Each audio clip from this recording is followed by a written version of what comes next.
Ամենաբարի ամենաբարի նշաններից են։ Սկսենք ջրհոսներից։ Բարի, երջանիկ, ազատություն տենչող, երկորյակները, նրանց բարությունը խոսքի միջոցով է գնում։ Նաև բարության հետ կապված կշեռքները, նրանք էլեգանտ են, նրբանակատ են։ Երևի, այսինքն բարի այն առումով ձկներ խեցգետին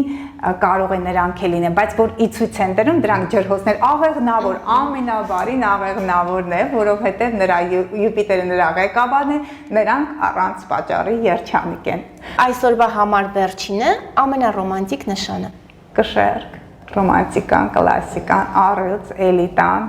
կրկին, աղեղնավորները, նաև ջրհոսները այդքան չէ, նրանք այսպես ցույց են տալիս եւ նաև ձկները իրենց սրտում են սիրում։ Խեցգետիների ռոմանտիկությունը արտահայտում է իրենց ընտանեկան ջերմությունը պահելիս։ Կարող եմ ներկայացնել, թե ում մոտ ինչպես է ռոմանտիկան, ցուլերի մոտ գումարով կարող է արտահայտվել գումար հավաքելով։ Կույսերը ռոմանտիկ չեն այդքան, մի նեղացեք սիրելի կույսեր, ինձ ուղեղել էիք, դա արևով է, բայց կարող է ձեր Վեներան է գտնվում մառուցում եւ դուք ռոմանտիկ եք։ Կույսերը մի քիչ նրանք պետք է աշխատեն իրենց վրա։ Դե ասեցի կշեռք, կարիճի ռոմանտիկան վերջանում եք սեքսուալ հարաբերությունների սկսելով։ Աղեղնավորները այնքանով են ռոմանտիկ, որ երկրից երկիր են գնում, այնտեղի տարբեր մշակույթները վերցնում են իրենց վրա։ Այդ ծղջուրներին դժվար է ասել ռոմանտիկ, բայց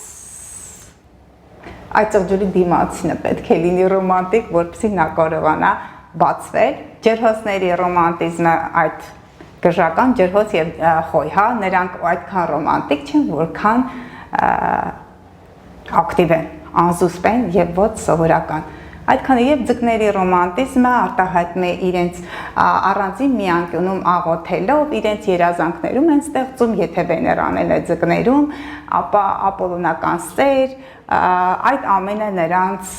ներսում է լինում, բայց երբեմն չեն կարողանում արտահայտվել։ Շնորհակալ եմ հետաքրքիր եւ ինչպես միշտ բովանդակային զրույցի համար։ Նմանապես